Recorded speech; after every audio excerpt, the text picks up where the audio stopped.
अजा एकादशी भाद्रपद के कृष्ण पक्ष की एकादशी का नाम अजा एकादशी है। ये एकादशी समस्त पापों का नाश करने वाली है। इस एकादशी के दिन भगवान श्री विष्णु जी का पूजन किया जाता है। जो भी मनुष्य इस दिन श्री हरि विष्णु जी की पूजा करता है उसे वैकुंठ की प्राप्ति होती है। और ऐसी मान्यता है कि इस व्रत को करने वाले को अश्वमेघ यज्ञ के बराबर का फल प्राप्त होता है।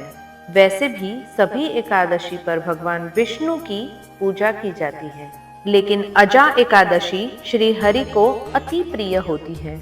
इस एकादशी को अनंदा एकादशी के नाम से भी जाना जाता है।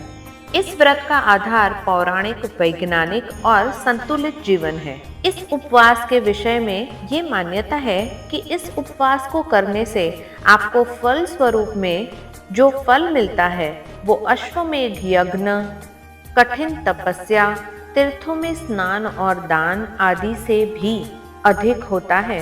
ये व्रत करने से हृदय शुद्ध होता है तथा ये आपको सद्मार्ग की ओर प्रेरित करता है। आगे सुनिए अजा एकादशी की व्रत कथा। पौराणिक कथाओं के अनुसार भगवान श्री राम के वंश में अयोध्या नगरी में एक सत्यवादी हरिश्चंद्र नाम का एक चक्रवर्ती राजा राज्य करता था। राजा अत्यंत वीर प्रतापी और सत्यवादी था। राजा अपनी सत्यनिष्ठा और अपनी ईमानदारी के लिए सब जगह पर प्रसिद्ध था। एक बार देवताओं ने सोचा कि क्यों ना राजा हरिश्चंद्र जी की परीक्षा ली जाए, इसलिए उन्होंने परीक्षा लेने की एक योजना बनाई। इस योजना के अनुसार ऋषि विश्वामित्र ने उनसे राजपाट दान में मांगा। राजा ने अपने वचन का पालन किया और अपना पूरा राज्य विश्वामित्र को सौंप दिया और उसके बाद दान की दक्षिणा को चुकाने के लिए उन्हें अपनी पत्नी और पुत्र को भी बेचना पड़ा और राजा स्वयं एक चांडाल का सेवक बन गया। उसने उस चांडाल के यहाँ कफन लेने का काम किया, परंतु उसने आपत्ति के काम में भी सच का साथ नहीं छोड़ा। राजा ने इस प्रकार रहते हुए कई वर्ष बिता दिए। तब उसको अपने इस नीच कर्म के ऊपर बहुत दुख हुआ और वो इससे मुक्त होने का उपाय खोजने लगा। राजा हर वक्त इसी चिंता में रहने लगा कि वो क्या करे। जब वो चिंता कर रहा था तो गौतम ऋषि आए। राजा ने उन्हें देखकर प्रणाम किया और अपने दुख की कथा सुनाई। गौतम ऋषि ने उन्हें संकट से उभरने का उपाय बताया और उनसे अजा एकादशी का व्रत करने को कहा।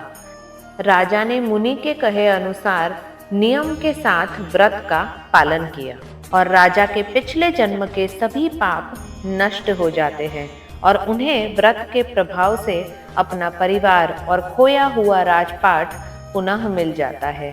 और उस समय स्वर्ग में नगाड़े बजने लगे तथा पुष्पों की वर्षा होने लगी। राजा ने अपने समक्ष ब्रह्मा, विष्णु, महेश तथा देवेंद्र आदि देवताओं को खड़ा पाया। उन्होंने अपने मृतक पुत्र को जीवित पाया और अपनी पत्नी को राजसी वस्त्र और आभूषणों से परिपूर्ण देखा।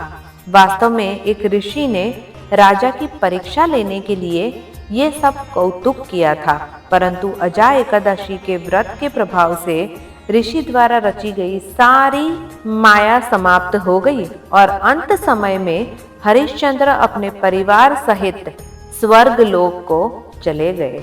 आगे सुनिए अजा एकादशी व्रत करने का क्या महत्व है। अजा एकादशी के बारे में शास्त्रों में वर्णित है कि इस व्रत को करने से पुण्य फल की प्राप्ति होती है।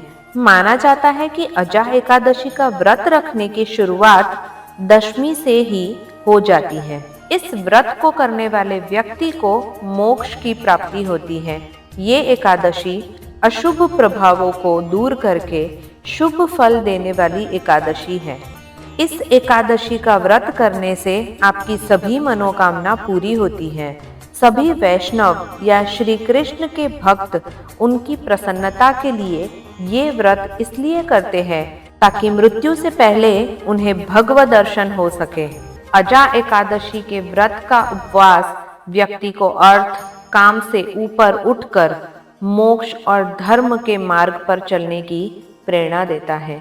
ये व्रत प्राचीन समय से यथावत चला आ रहा है। अजा एकादशी का व्रत भगवान विष्णु को समर्पित है। इस दिन विधि पूर्वक व्रत रखने से और पूजा करने से इंद्रियों को नियंत्रित करने की प्रेरणा मिलती है।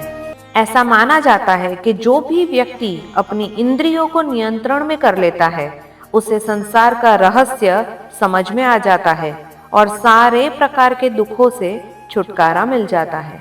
आगे सुनिए अजा एकादशी के व्रत को रखने की विधि। जिस भी व्यक्ति को अजा एकादशी का व्रत रखना होता है, उन्हें एकादशी से एक दिन पहले दोपहर के ही समय भोजन कर लेना चाहिए। रात को भोजन नहीं करना चाहिए ताकि पेट में खाने का कोई अंश ना रहे। अजा एकादशी का व्रत बहुत कठिन होता है। एकादशी व्रत करने वाले के लिए किसी तरह का अन्न ग्रहण करना वर्जित माना गया है। इस दिन पूरे समय निर्जला उपवास किया जाता है। दूसरे दिन सुबह व्रत का पारण किया जाता है। आगे सुनिए अजा एकादशी के व्रत की पूजा विधि। अजा एकादशी के दिन सूर्य निकलने से पहले उठना होता है। स्नान करके साफ वस्त्र पहने जाते हैं, लेकिन इस बात का ध्यान रखना चाहिए, इस दिन बाल नहीं धोने चाहिए। पूजा घर में या पूर्व दिशा में किसी स्वच्छ जगह पर एक चौकी पर भगवान का आसन लगाया जाता है।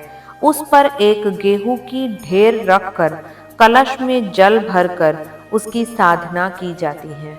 कलश पर पान के पत्ते लगाकर नारियल रखा जाता है। भगवान विष्णु की प्रतिमा के समक्ष बैठकर उन्हें नमस्कार किया जाता है। चंदन का तिलक करके फूल हार चढ़ाए जाते हैं और फिर दीपक जलाया जाता है। भगवान विष्णु की स्तुति, विष्णु चालीसा और अजा एकादशी व्रत की कथा पढ़ी जाती है। इसके बाद भगवान विष्णु की आरती की जाती है। भगवान को मौसमी फलों का भोग लगाया जाता है। साथ ही तुलसी दाल का भोग भी अवश्य लगाया जाता है।